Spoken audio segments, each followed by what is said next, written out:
네, 여러분 안녕하십니까? 성광 성경대학 벌써 5번째 시간입니다. 오늘 빠르게 기도하고 시작하도록 하겠습니다. 기도하겠습니다. 사랑의 주님, 오늘도 성경대학으로 주님의 말씀을 듣고자 합니다. 우리가 이 시간을 통해서 하나님의 말씀을 잘 기억하고 이해하게 하시고 우리에게 말씀하시는 하나님의 뜻과 음성을 잘 분별하게 하여 주시옵소서. 그래서 우리의 삶이 온전히 하나님께 영광 돌리며 살아가는 우리의 삶 되게 하여 주시옵소서. 이 모든 말씀 예수님의 이름으로 기도드립니다. 아멘. 자, 벌써 성경 익스프레스 성경대학 5번째 시간입니다. 우리 시작하기에 앞서서 그동안 배웠던 거, 5주 동안 배웠던 거, 4주 동안이죠. 배웠던 거 한번 복습하는 시간 가지도록 하겠습니다. 성경에는 3가지 큰 골격이 있다고 첫 번째 시간에 말씀드렸습니다. 그래서 이거를 이해하고 있으면 구약도 이해하기 쉽고 신약도 이해하기 쉽다. 이렇게 말씀드렸었는데요. 역사, 예언, 체험으로 이렇게 큰 3가지 골격으로 이루어져 있습니다. 성경은. 구약은 역시 역사, 예언, 체험 이렇게 이루어져 있고 신약도 역사, 체험, 예언 이렇게 이루어져 있는데 구약은 이 역사와 예언이 많은 부분을 비중을 이루고 있고요. 신약은 이 체험서들의 많은 비중이 있다는 것을 알 수 있습니다. 이게 무슨 말이냐면 구약은 하나님의 위대하신 역사가 쭉 히스토리, 역사로 이루어져 있고 그 다음에 우리를 구원하러 오시는 그 예수님에 대한 예언이 많이 담겨 있다는 것을 알 수가 있고요. 신약은 이제 예수님이 오셨잖아요. 그래서 예수님을 경험한 그 체험의 이야기들이 많이 기록되어져 있다는 것을 알 수가 있습니다. 이것을 우리가 첫 번째 시간에 알아봤고요. 두 번째 시간에는 뭘 공부했었죠, 우리가? 구약은 총 12시대로 되어져 있다. 그래서 첫 번째 창조 시대, 시족 시대에 이어서 오늘은 노예 시대를 배워볼 거고요. 쭉쭉쭉쭉 뭐 계명 시대에서부터 건축 시대까지 구약, 1학기 때는 구약, 건축 시대까지 알아보도록 할 것입니다. 자, 오늘은 노예 시대를 할 거고 우리 창조 시대 4가지 4명 기억나시죠? 아벨, 로벨 말씀드렸습니다. 적어드릴게요. 아벨, 로벨, 아담, 아벨, 노아, 바벨탑 사건에서 창조시대 4가지 중요했던 것들 기억할 수 있고요. 시족시대의 4가지 족장시대라 그러죠. 시족시대에는 4명 나오는데 여러분 기억나시나요? 요즘 주일날 말씀에 살펴보고 있는 이 4명의 족장. 아이야요. 이거는 쉽죠? 아이야요. 아브라함, 이삭, 야곱, 요셉으로 이어지는 이 4명의 족장이 있습니다. 아브라함과 야곱, 요셉은요, 그 이야기가 성경에 많이 기록되어져 있는데 상대적으로 이 이삭은 조금밖에 적혀 있지 않습니다. 그러나 이 이삭이 연결고리가 되어서 쭉 이어져서 예수님의 계보까지 내려간다는 거, 그래서 이삭이 참 중요하다. 이것을 우리가 알 수 있고요. 제가 또 4명의 족장 중에 가장 부러운 족장이 이삭이다 라고 말씀드렸었는데 이삭의 기록도 별로 없고 그래서 나머지 사람들에 비해서 이 나머지 족장들에 비해서 비교적 좀 평안하고 또 마지막에는 또 100배나 얻은 이삭이 참 부럽다 이렇게 말씀드렸었습니다. 그래서 이 시족 시대에는 아이야요 이거 기억해 주시고 오늘은 첫 번째 창조 시대, 그 다음에 시족 시대를 지나서 3번째 정거장인 노예 시대에 정거하게 됩니다. 이 노예 시대가 출애굽을 이야기하는 거거든요. 그래서 여러분과 함께 노예 시대에 대해서 한번 나눠보도록 하겠습니다. 자, 오늘 제목은 5가 3번째 정류장의 제목은 노예에서 노예된 애굽에서 하나님을 따라 대대적으로 탈출하다. 자, 이 책이 전반적으로 제목이 거창합니다. 노예 시대는 출애굽기다라고 이렇게 나와 있네요. 노예 시대에서 우리는 누구를 기억해야 할까요? 출애굽의 대표적인 인물 누구죠? 모세죠, 모세. 모세를 기억해야 합니다. 이 모세의 이름의 뜻은 건져냈다라고 하는 뜻을 가지고 있습니다. 건져내다. 왜 건져내다라는 뜻인지 여러분 다 잘 아시죠? 바로의 공주가 모세를 물에서 건져냈고요. 또 이 모세는 나중에 자라서 장성해서 이스라엘 민족을 애굽의 왕 바로의 손에서 애굽의 종살이에서 건져내게 됩니다. 창세기 후반부에 이 아이야요의 이 요셉이 애굽의 총리가 되게 됩니다. 애굽의 총리. 꿈을 잘 해몽해서 애굽의 총리가 되고, 이 요셉이 애굽의 총리가 된 그때에 가나안 지역이 다 흉년이 들고, 이제 요셉의 꿈 해몽 덕분에 애굽만 미리 양식을 잘 비축해 두고 애굽에만 이 양식이 있었습니다. 그래서 이 가나안 땅에 흉년이 들었기 때문에 가나안에서 먹을 걸 구하러 온 형들, 이 총리가 된 요셉을 만나서 요셉이 또 아닌 척하면서 이 형들을 시험도 하고, 그러다 용서하고 식구들 히브리 민족들을 가나안 땅에서 이 애굽 땅으로 초대합니다. 양식이 풍족한 이곳에 머물면서 나와 함께 같이 살자 이렇게 말을 하게 되죠. 여러분, 지금 이 애굽은요, 나일강 주변에 있게 됩니다. 이 아프리카 지역의 대부분이 강이 여름이면은 다 마르게 되는데, 이 나일강은 여름이면은 비가 더 와서 강이 범람했습니다. 이때 강이 범람하면요, 좋은 양분들을 흙에 주게 되고 또 이 바다의 염분을 제거해서 아주 비옥한 땅이 되는 거죠. 그래서 세계의 4대 문명이 다 이 강들 주변에서 시작이 됩니다. 우리 에덴 동산 바벨탑이 있었다고 추정하는, 이곳 메소포타미아 문명은요, 티그리스와 유프라테스 강 사이에서 이제 발전이 되고요. 오늘 이 애굽이 발달하게 된 이집트 문명은 이제 나일강 주변인 거죠. 나일강 주변. 그래서 아무튼 요셉이 애굽의 총리가 되어서 이 식구들을 초대합니다. 그래서 이스라엘 사람들이, 이 히브리 민족이, 야곱의 가족들이 한 70명이 애굽에 와서 정착을 하게 되고, 이쪽 이 비옥한 땅에서 생활을 하게 됩니다. 자, 그로부터 400년이 흘렀습니다. 400년이 지났습니다. 이때는 요셉을 알지 못하는 왕이 생겨났어요. 바로 왕이죠. 바로 왕. 이 바로 왕이 가만히 보니까 이 히브리 민족이 너무너무 강성해지는 거예요. 애굽 사람들은 조금인데 히브리 민족은 점점 많아지죠. 추정하기로는 무려 한 450만 명 정도가 되는 것 같습니다. 70년이 내려왔는데 400년이 지나니까 몇 명이 되었다고요, 여러분? 450만 명 정도가 되었습니다. 어마어마하죠. 70명이 450만 명이 되려면 계산을 해보니까 25년마다 2배씩 늘어나면은 400년이 지났을 때 450만 명이 된다고 합니다. 자, 그러면은 25년마다 이 민족이 2배가 늘어난다 그랬는데 지금 450만 명이죠? 그럼 25년 후에는 이 히브리 민족이 몇 명이 될까요? 지금 450만 명인데 25년마다 2배로 늘어나면 이제 25년 후에는 900만 명이 되는 거죠. 이게 숫자가 어마어마합니다.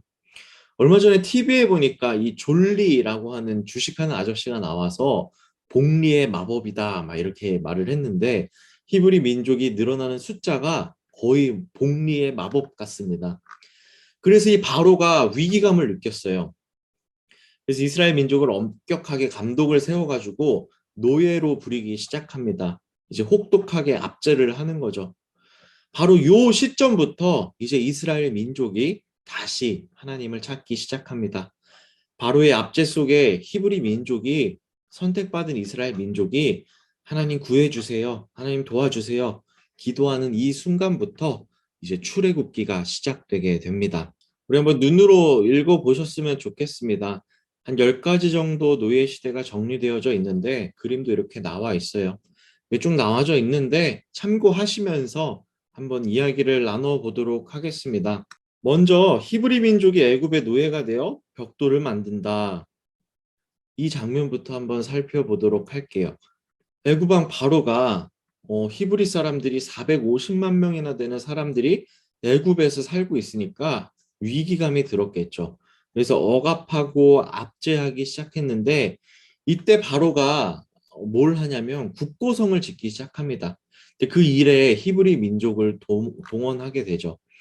그 국고성 이름이 비돔과 람셋이라고 하는 그 국고성을 짓는데 그 성을 지을 때 히브리 민족들을 불러서 건축을 시키게 됩니다. 우리도 지금 성지순례로 이집트에 가면은 여러분들 이집트의 건축물 막 피라미드, 스핑크스 이런 것들 구경하잖아요. 이런 건축물들을 보면은 정말 어마어마하게 큰 사이즈를 가지고 있습니다. 이때 당시도 그렇고 지금도 그렇고 건축은 힘의 상징입니다. 그러니까 바로가 자신의 힘을 나타내기 위해서 건축을 하는데 그때 무슨 노동력을 가지고 했냐면 이스라엘 민족, 이 히브리 민족을 동원해 가지고 노역을 시켰습니다. 가까운 나라 이 중국에서도 만리장성이 있는데 그거 진시황의 그 힘을 보여주기 위해서 만든 거잖아요.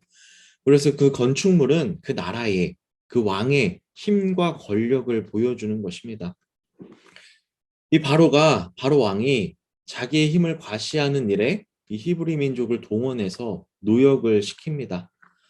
참 어렵고 힘든 시절이었을 것 같아요. 근데 신기한 게 뭐냐면 이 이스라엘 민족이 참 웃긴 게 이렇게 압제를 당하면 당할수록 더 번성하게 됩니다. 학대 받으면 받을수록 더 강성해지고 더 번성해지니까 이 바로가 정말 불안감에 휩싸이게 되는 거예요.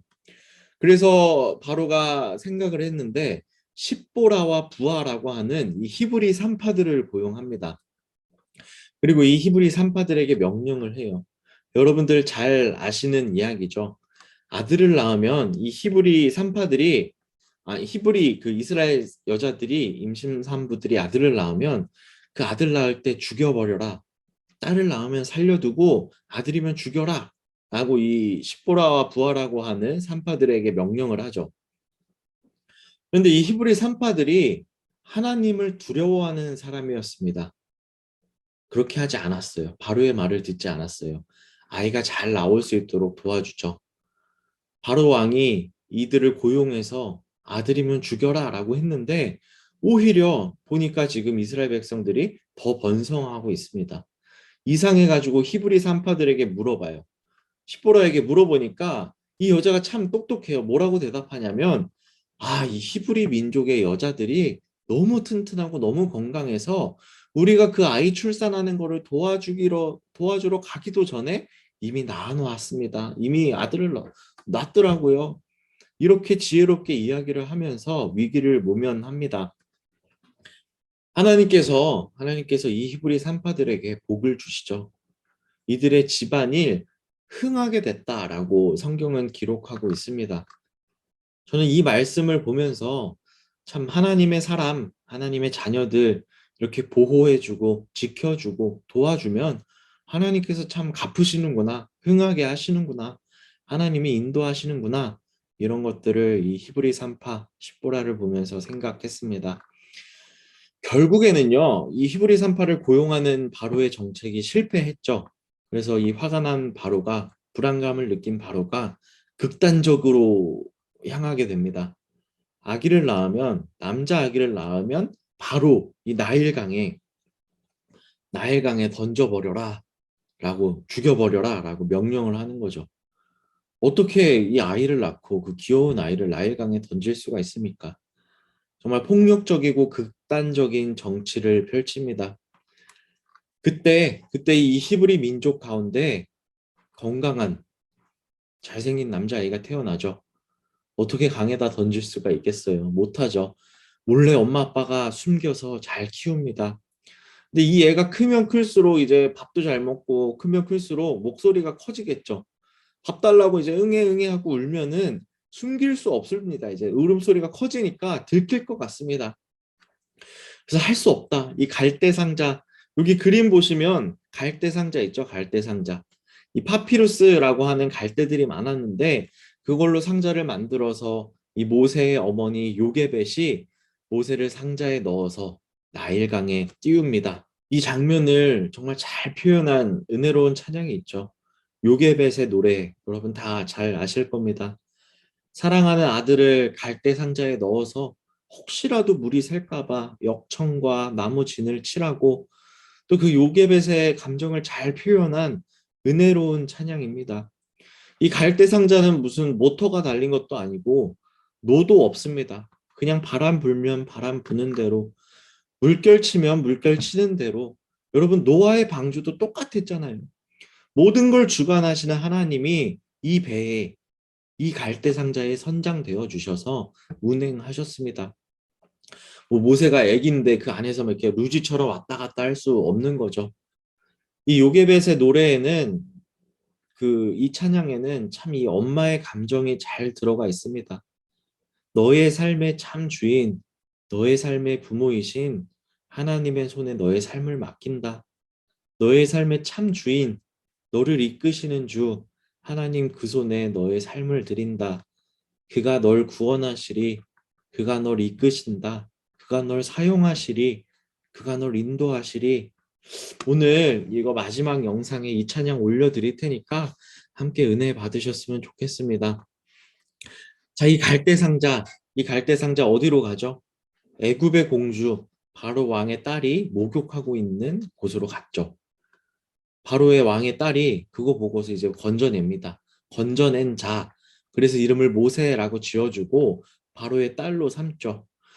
그런데 여기서 참 신기한 게 뭐냐면 이 모세의 누나죠. 미리암이 이 상자가 어떻게 되나 엄마의 부탁을 받고서 계속 지켜보고 이 갈대 상자를 따라가는데 이게 어디로 가나 봤더니 애굽의 공주에게로 가는 거 아니겠어요? 얼마나 놀랐겠어요.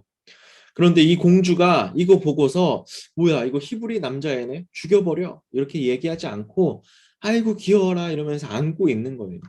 그러니까 이 미리암이 용기를 내서 공주에게 다가갑니다. 이 아이가 유모가 필요해 보입니다. 제가 잘 아는 유모가 있습니다.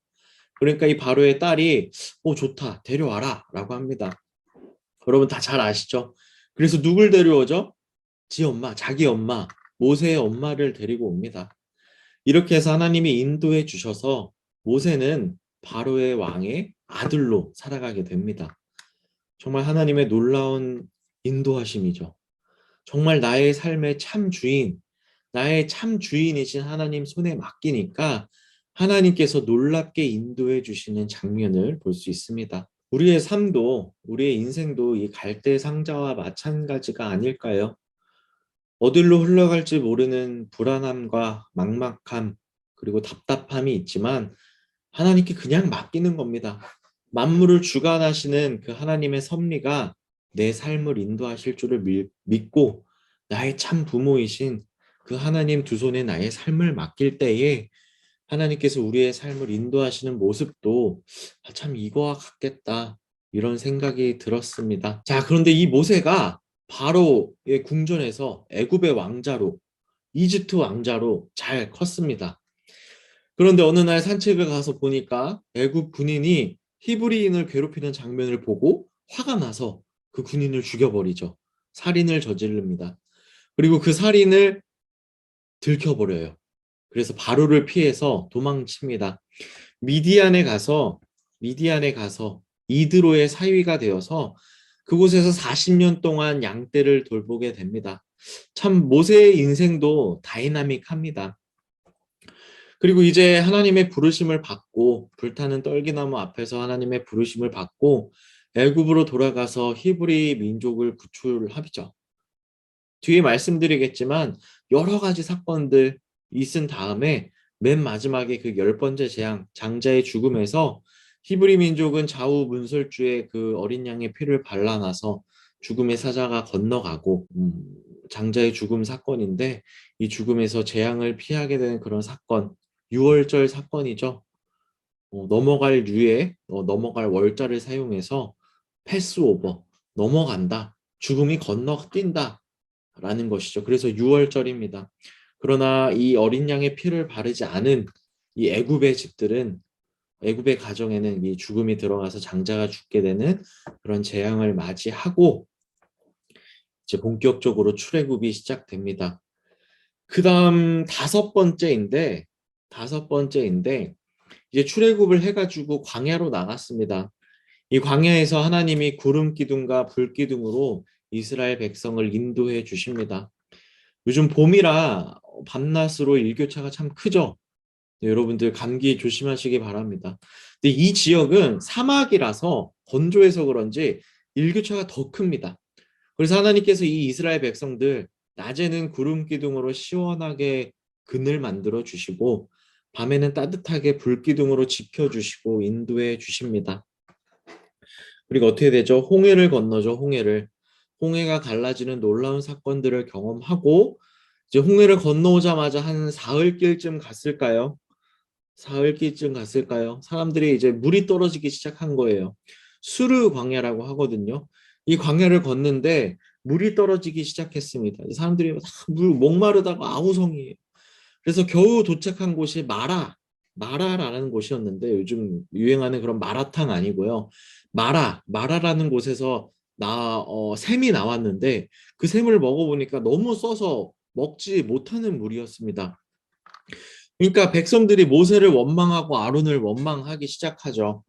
그래서 하나님께 모세가 기도하니까 하나님이 모세야 너 거기다가 나뭇가지를 던져라 하고 나무를 던지니까 그 쓴물이 달아져서 이스라엘 백성들이 마실 수 있게 되었다. 그 마라의 쓴물 사건이 기록되어져 있고요. 여덟 번째로는 이제 하나님께서 만나와 메추라기를 공급하시는 사건이죠. 이스라엘 백성들은 참 불만이 많았어요. 광야에서 모세와 아론을 원망하는 모습들, 여러분 작년에 말씀 들으셔서 다 잘 알고 계실 겁니다. 이곳에서 뭐라고 원망하냐면 우리가 애굽에 있을 땐 고기라도 먹고 떡이라도 먹었는데 이게 뭐냐? 아론을 원망하죠. 모세와 아론을. 참 이곳에서 이 애굽의 생활을 과거의 애굽의 생활을 어떻게 표현하고 있냐면 모세한테 먹을 거를 달라고 표현할 때 과장인지 아닌지 모르겠어요. 출애굽기 16장 3절에 보니까 우리가 애굽 땅에서 고기 가마 곁에 앉아 있던 때와 떡을 배불리 먹던 때 그때 여호와의 손에 죽었으면 좋았을 것을 너네 모세와 아론 너네가 이 광야로 우리를 인도하여 내어 우리가 다 죽게 생겼다. 이렇게 말합니다. 우리가 애굽에 있을 때 고기 옆에 있었다. 우리가 애굽에 있었을 때는 떡이라도 배부르게 먹었다. 이러면서 모세와 아론을 원망하죠. 그때 하나님께서 만나와 메추라기를 공급해 주십니다. 여러분 만나 드셔보셨나요? 만나가 어떤 것인지 정확히는 모르는데 성경에서는 이 만나를 꿀 섞은 과자 같다 이렇게 기록합니다. 뭐 꿀꽈배기, 조청유가 이런 맛이 아닐까 상상해 봅니다. 또 광야를 지나다 보니까 물이 떨어지죠. 이 백성들 또 하나님을 원망하고 물을 찾습니다. 이때 마사, 무리바라고 하는 사건이 일어나죠. 바위를 쳐서 반석을 쳐서 물이 나오게 하는 그런 사건이 벌어지게 됩니다. 근데 여기서 이스라엘 사람들을 향해서 뭐라고 이야기하냐면 성경에서는 이곳에서 이스라엘 사람들이 하나님을 시험했다라고 기록되어져 있습니다. 하나님이 계신가 안 계신가 시험한 사건이라고 기록되어 있죠. 우리도 때로는 너무 힘들고 어려운 일을 겪게 되면 이런 생각을 할 때가 있지 않습니까?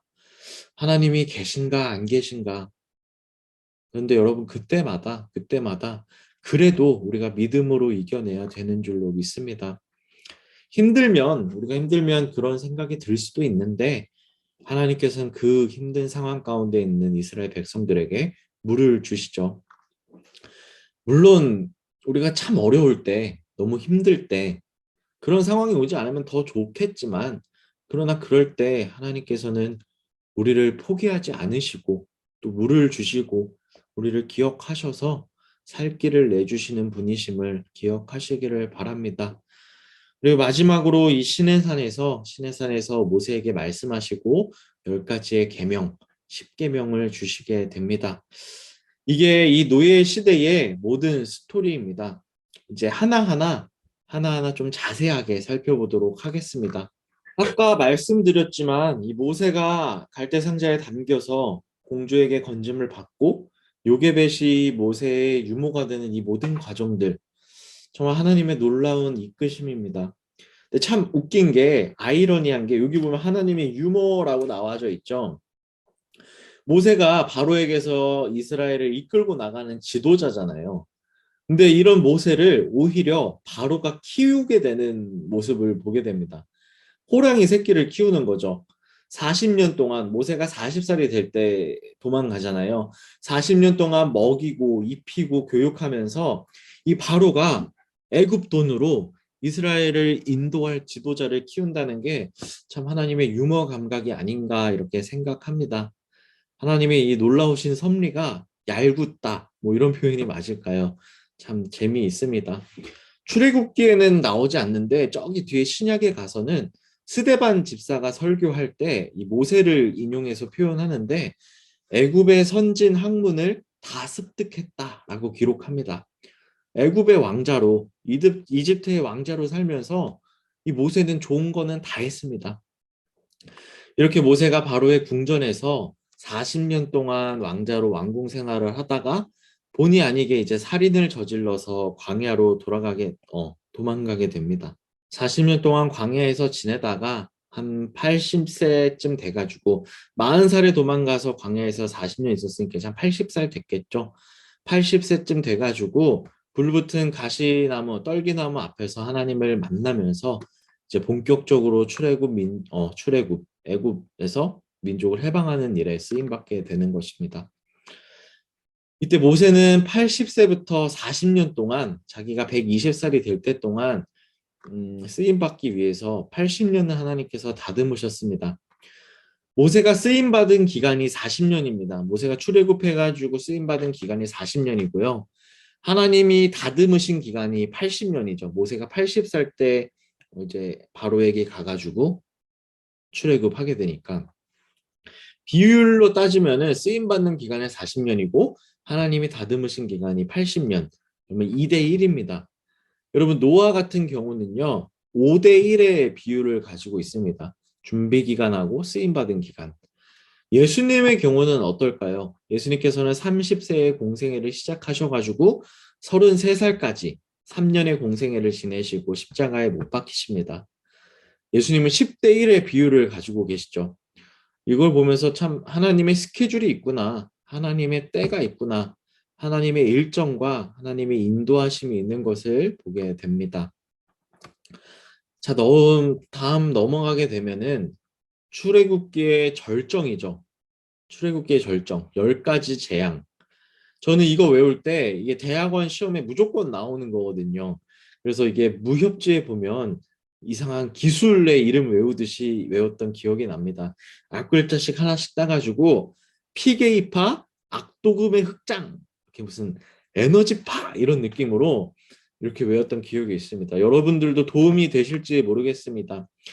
피게이파, 악도금의 흑장, 피게이파, 악도금의 흑장. 이거 좀 웃기고 뭐하나 싶지만 한번 입으로 해보시면은 10가지 재앙 바로 기억에 나거든요. 피게이파, 악도금의 흑장. 네, 한번 더 해볼까요? 피게이파, 악도금의 흑장. 이스라엘 민족이, 히브리 민족이 애굽에서 벗어나게 될 때, 히브리 민족은 하나님께서 내가 선택한 민족이고 얘네들 가나안 땅으로 가야 된다 하면서 모세를 통해서 바로에게 하나님이 계속 전하시죠. 좋게 좋게 알아듣게 바로에게 말했는데 여러분 다 아시다시피 바로의 마음이 어땠습니까? 강팍했습니다. 강팍했다라고 나옵니다.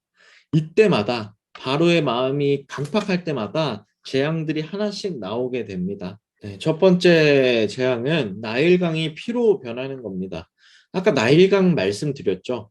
이집트 문명의 핵심입니다. 이 강을 기준으로 해서 이 문명이 발달했단 말이죠. 근데 이 나일강이 여러분들 피로 변했습니다. 굉장히 타격이 있었을 텐데 이집트의 입장에서는 바로의 마음이 강팍했죠. 두 번째로는 개구리 재앙입니다. 이 개구리는 이집트 사람이 신으로 섬기는 그런 신 중에 하나였습니다. 무슨 신이냐면은 다산에 상징하는 그런 신이었는데 여러분들 개구리 알 보시면 걔네들이 이렇게 막 좀 많이 있잖아요. 그 올챙이 알이라고 해야 하나 그런 것들이. 그래서 이게 다산의 상징이다 해서 개구리를 다산의 신으로 섬기는 하나였는데 이 개구리가 침대에도 올라오고 이제 막 사방팔방에 다 있는 거죠. 세 번째 재앙은 이 재앙입니다. 저는 이를 잘 모릅니다. 부모님 세대는 이렇게 뭐 찬빗으로 빗질을 하면은 이가 나와서 이렇게 손톱으로 터뜨리면 피가 나왔다고 하는데 저는 이 재앙보다는 이 파리 재앙이 더 징그러운 것 같습니다. 파리 다음에는 이제 악질로 동물들이 다 죽고 독종으로 사람 몸에 피부병이 나죠. 하늘에서 우박이 떨어지고 메뚜기 떼가 곡식을 다 먹어버립니다.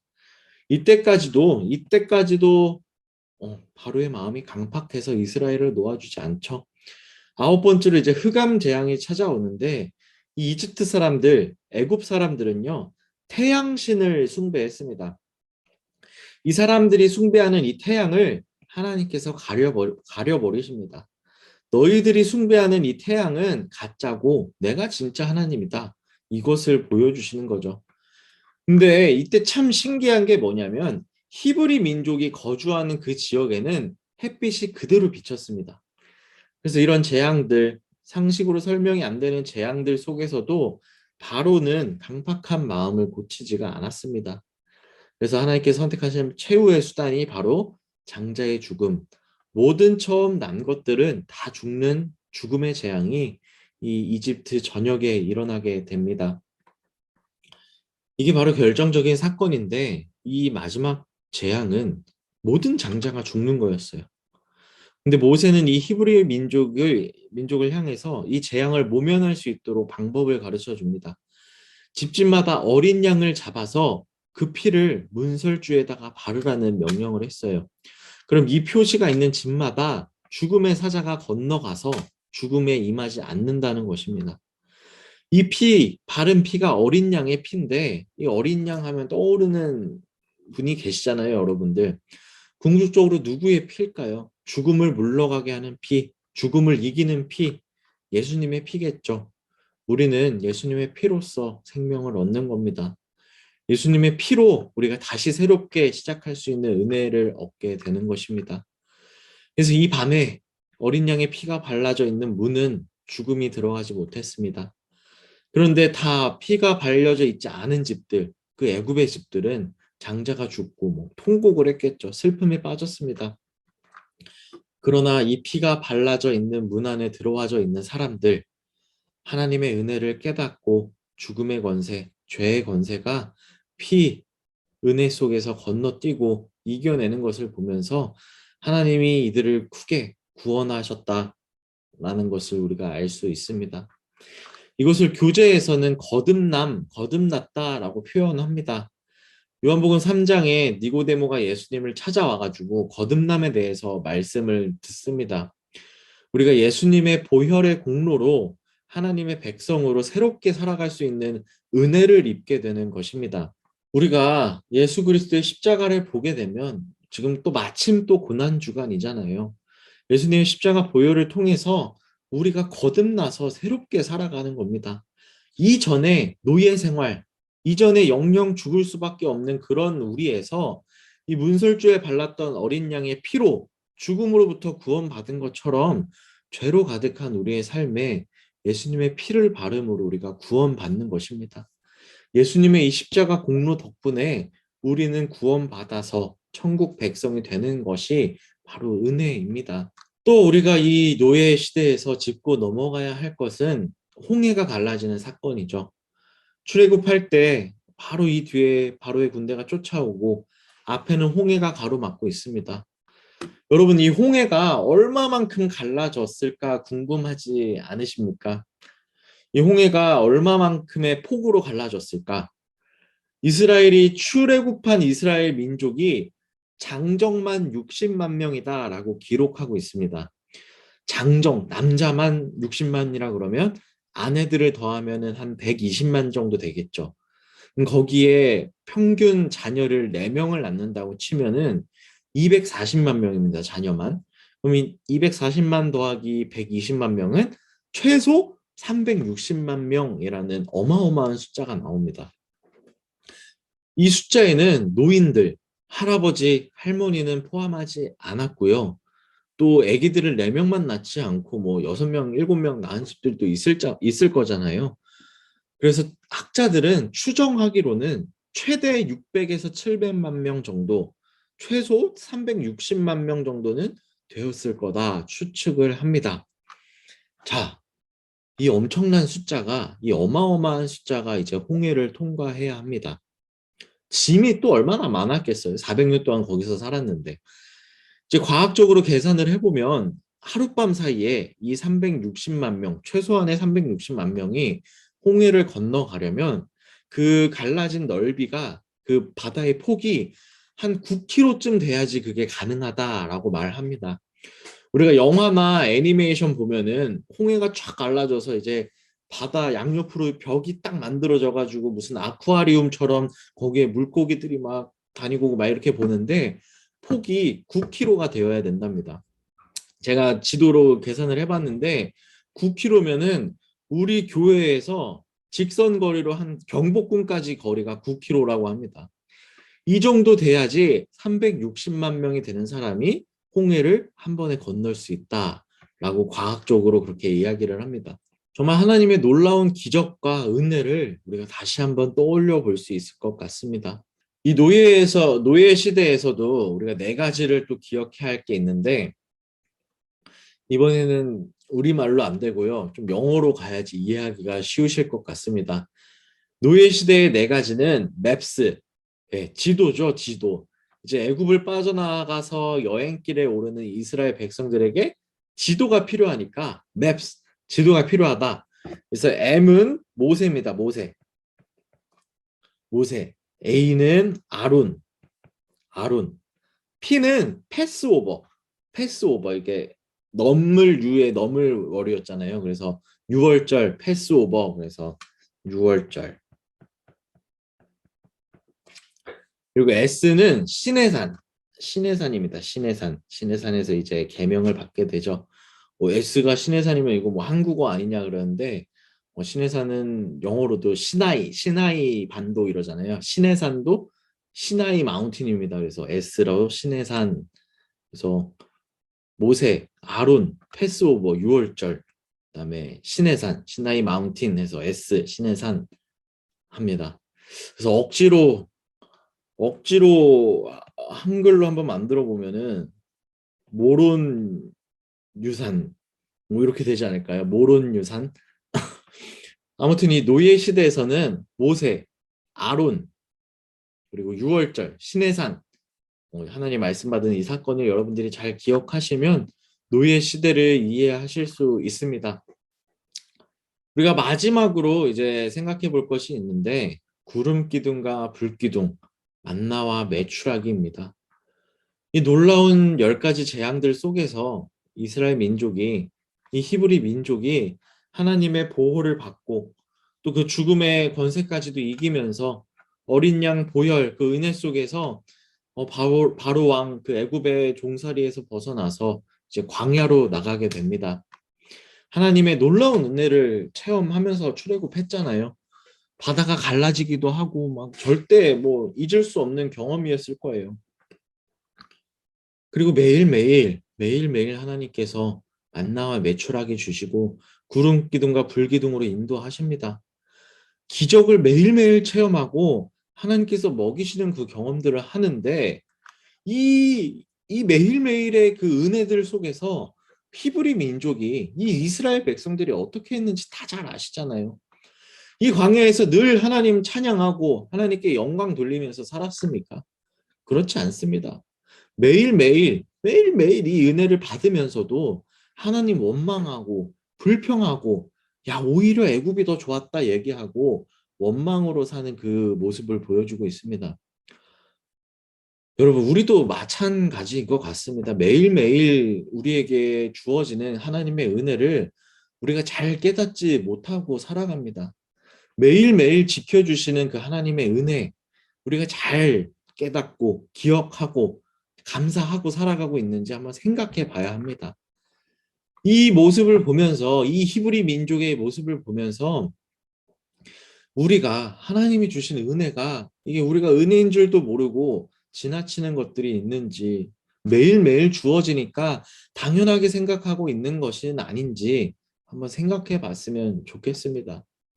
특별히 고난주간 맞이해서 정말 예수님의 십자가 은혜가 매일매일 나에게 있는데 예수님이 나를 위해서 십자가 고난 당하셨는데 이 은혜가 내가 너무 당연하게 생각하고 지나치고 있지는 않는지 지나칠 뿐만 아니라 오히려 불평하고 불만하고 원망하며 살지는 않았는지 우리가 좀 돌아봤으면 좋겠습니다. 예수님의 십자가 은혜 아래에 있는 사람들은요, 정말 매일매일의 삶이 정말 하나님의 은혜입니다. 내가 하나님의 은혜 아래 살고 있습니다. 고백하는 삶인 줄을 믿습니다.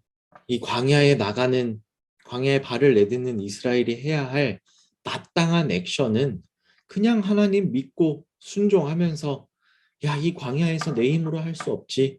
하나님이 하시지. 여기까지 우리를 애굽에서 탈출시키신 것도 다 하나님의 은혜지.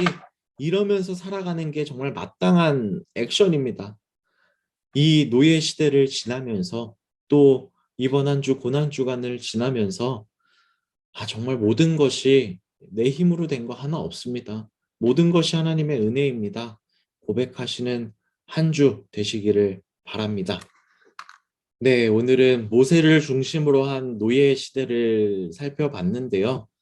정말 노예 시대의 포인트는 모든 게 다 하나님의 은혜다라는 것 같습니다. 고난주간 하나님의 은혜, 그 중에서도 가장 크신 은혜인 예수 그리스도를 우리의 죄 때문에 십자가에 고난받게 하신 그 예수 그리스도의 피로 우리를 구원하신 그 은혜, 여러분들 생각하시면서 보내시면 좋겠습니다. 우리 기도하고 마치도록 하겠습니다. 하나님, 오늘 모세를 통해 이스라엘을 출애굽시키시는 하나님의 놀라운 역사를 보았습니다. 강에서 모세를 건지신 것도, 모세를 부르신 것도, 재앙으로 그 백성을 바로의 손에서 건지신 것도, 모든 것이 주님의 은혜임을 고백합니다. 무엇보다 주님 6월절 어린 양의 피로, 예수 그리스도의 십자가의 보혈을 믿음으로 우리가 거듭나 새 사람이 되었고, 하나님의 백성으로 새롭게 살아가게 하시는 그 은혜에 감사드립니다. 주님, 우리가 그 주님의 이 은혜를 당연하게 생각하는 것이 아니라 언제나 날마다 우리의 삶 속에 나를 구원하신 그 은혜에 대한 감사와 감격으로 살아가게 하여 주시옵소서. 이 모든 말씀 예수님의 이름으로 기도드립니다. 아멘. 아멘. 마지막으로 저기 첨부로 요게벳의 노래 띄워드리도록 하겠습니다. 이번 한 주도 잘 지내시기 바랍니다. 감사합니다.